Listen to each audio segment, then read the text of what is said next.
Welcome, friends. I'm Gina Nicole, and this is the Goddess Channel.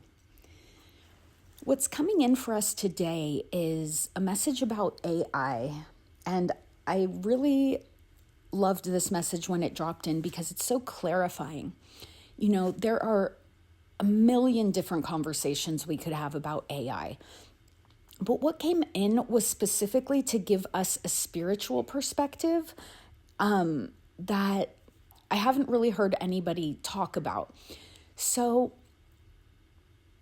when you think about using ChatGPT and those types of things, what a lot of people are using those for in business now, myself included, is allowing AI to do a lot of the logical brain aspect of things.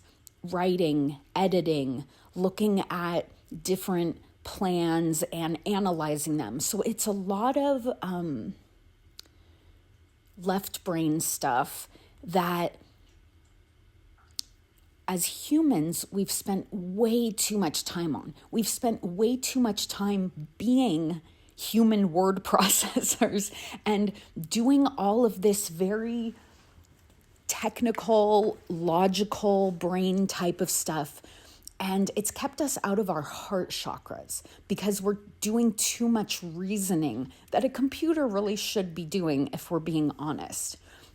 And we should be focused on creation, creativity, creating new ideas, and allowing AI to take the data that we're pumping in and letting it do the logical brain stuff so that we can be in our hearts, in our crown chakras, and really elevate our experience as humans into a more creative, expressive mode. And I just really loved that message because when we look at the evolution of humanity, we're really shifting from a solar plexus based reality into a heart chakra based reality. That's the difference between a 3D experience of the world and a 5D experience of the world, which is unity consciousness, harmony, what some people call heaven on earth. So it's a remembrance of who we actually are when we shift into our creative beingness rather than a competitive beingness. So I really, really just love this message because we can allow, like we should have always been allowing. If you talk to mindset teachers, they will tell you this. The logical brain, that aspect of our mind was never meant to be in a leadership role as individuals.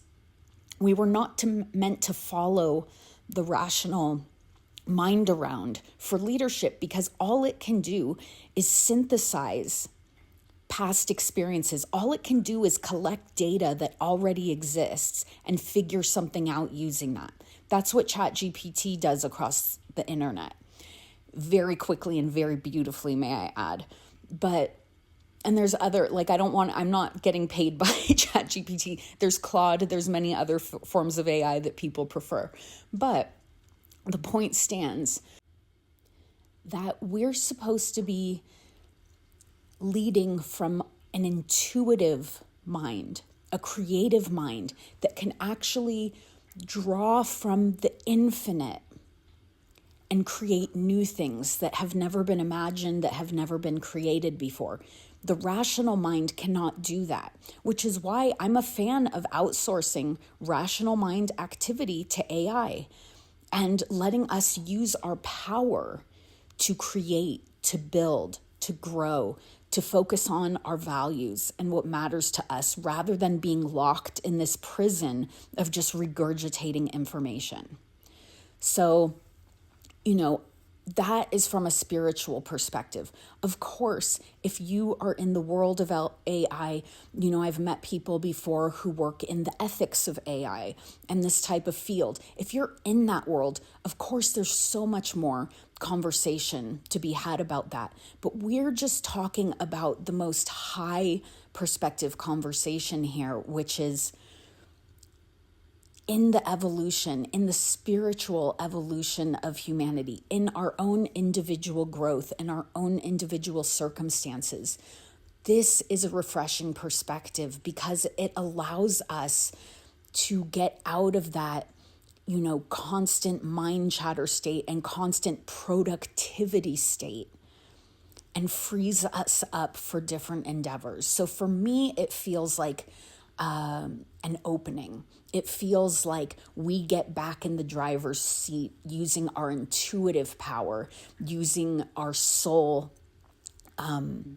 impulses that are coming from a higher place.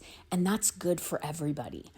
If everybody can actually tune into what their higher self perspective is and begin to listen to those intuitive impulses, we can actually step into our power, step into our creativity, step into our expression in a much more powerful way, and in a way that's already written in the stars, right? There's no past, there's no present, there's no future, there's no space and time. We're in the now moment. We're always in the now moment. And so I'd just love for you to just let this sink in. See how it feels. See how it shifts things around in your consciousness. See how it resonates with you. Anyways, thank you as always for being here.